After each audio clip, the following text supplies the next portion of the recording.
काही जण झोपेमध्ये रडतात, काही जण घाबरतात, काही जण बडबडतात. बट इंटरेस्टिंग गोष्ट अशी आहे जी आपण आतापर्यंत ऑब्झर्व नाही केली. 90% लोकांसोबत असं झालेलंच आहे, ज्याच्यामध्ये तुम्ही उंचीवर असताना मोठ्या हाईटीवरून खाली पडता आणि ते तुम्हाला रिअली फील झाल्यामुळे तुम्ही अचानक झटक्याने उठून जाता आणि उठल्यावर तुम्हाला कळतं की अरे चा, हे तर स्वप्न होतं. स्टुडंट्सच्या कामाचं आहे ध्यान देऊ नये का. जेवढे पण तुम्ही स्वप्न बघता ना, ते जणू रिअल वर्ल्ड मध्ये होतंय असं वाटतं. स्वप्न सोडलं तर कधी कधी आपलं माइंड आपल्याला पुढची गोष्ट पण दाखवतो. तुम्हाला हे फील झालेलंच असेल, त्याच्यामधून तुम्ही एखाद्या इव्हेंटमध्ये कुठं जाता तर तुम्हाला असं वाटतं की अरे हे तर पहिले पण झालेलं वाटतंय है ना, त्याला दे जाऊ म्हणता.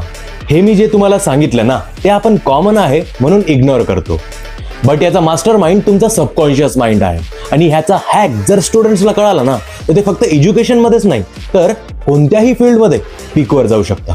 अफसोस की आपल्याला याचं एज्युकेशन कमी भेटलंय, बट ज्या गोष्टी आपण शाळेत नाही शिकत त्या आपण शिकवतो. तर तुमच्यासाठी याची एक सिरीज बनवतोय आणि जर तुम्हाला वाटते की एज्युकेशनचा दुसरा पैलू समजून घ्यावा तर आपल्या चॅनलशी, पेजशी, जे पण असेल त्याच्याशी जोडून जा. हे सुपरस्टिशन नाही, सायन्स आहे.